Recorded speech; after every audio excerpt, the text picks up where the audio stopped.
అన్నగారు అందరికీ నమస్కారం. ఏ గవర్నమెంట్ వచ్చినా ఎవరికి ఏం చేయదు. సొంతంగా ఆలోచించుకోవాలి, సొంతంగా పని చేసుకోవాలి, సొంతంగానే బతకాలి.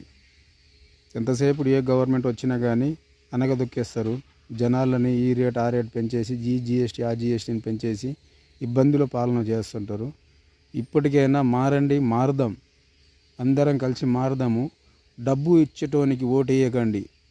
డబ్బులైతే ఎవడిస్తాడో మందు క్వార్టరు వాటర్ ప్యాకెట్ ఇచ్చేటోనికి ఓటేయకండి. ఆయన దగ్గర తినండి. ఈ పార్టీవాడు ఇచ్చినా ఆ పార్టీవాడు వచ్చినా ఎవడొచ్చినా ఇచ్చినంత వరకు పుచ్చుకోండి. కానీ ఓటేసేటప్పుడు ఏంటంటే ఆ బూత్ దగ్గర వెళ్ళి వాడు ఎవడు వచ్చి చూడడు. నిన్ను ఓటు వేసేటప్పుడు చూడడు. ఏంటంటే ఆడ వెళ్ళిన తర్వాత నువ్వు డైరెక్ట్ నీకు ₹1 ఇవ్వకుండా ఖాళీగా ప్రచారం చేసేవాడు ఒక పేదోనికి, ఒక గరిపోనికి ఎవడైతే ఉంటాడో వాడిని చూసి ఓటేయండి. దయచేసి ఒకటే, ఇది మాత్రం బాగా గట్టిగా గుర్తుపెట్టుకోవాలి. ఏంటంటే రైతులకు కావాల్సింది జీరో అమౌంట్, ₹1 తీసుకోకుండా ఏదైతే ఎరువు ఉందో ఆ ఎరువు ఫ్రీగా ఇవ్వాలి. ఇంకోటి, మనకు రుణమాఫీ అవసరం లేదు, సబ్సిడీ అవసరం లేదు, ఈ బంధు అవసరం లేదు, ఆ బంధు అవసరం లేదు, ఏది అవసరం లేదు.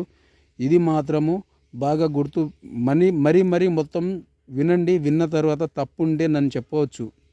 ఏంటంటే రైతులకు ఈ రుణమాఫీ ఆ రుణమాఫీ, ఈ రైతు బంధు ఆ రైతు బంధు చెప్పడం కంటే దానికన్నా ఒకటి రైతుకు ఏం చేయాలంటే ఉన్న ఎరువు ఇత్తనాలైనా ఎరువైనా అన్నీ ₹1 తీసుకోకుండా పాస్బుక్ జిరాక్స్ ఆడ పెట్టేసి అందరికి ఇవ్వాలి. ఎందుకంటే అందరికి ఇస్తే ఆ ఎరువు అయితే తినలేరు.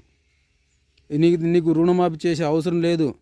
నీకేదైనా ఈ బంధు ఇచ్చేది అవసరం లేదు, ఆ బంధు ఇచ్చే అవసరం లేదు. అతనికి ఇత్తనాలు ఎరువు అనేది ఫ్రీగా ఇవ్వాలి, ఫ్రీ సబ్సిడీ ఇవ్వాలి. అయితే వాడు ఏం చేస్తాడంటే వాడు పంట పండిస్తాడు. పంట పండించిన కాడ అతనికి ఏదో ఎడ్లో బొడ్లో ఉంటే ఆయన దున్నుకుంటాడు. ఆయన చేతనంత వరకు పంట పండిస్తాడు. ఆయన ఏది ఆశించాడు. ఆయన కావాల్సింది మనకు ఎవరికైనా, ఆయనకైనా మనకైనా ఒక విద్య, వైద్యం, వ్యవసాయం ఫ్రీ కావాల్సింది. ఎవడికి నాకు ఆడపిల్లలకి 2,500, ముసలోళ్ళకి 4,000, 5,000, డ్రైవర్లకి 10, 12,000.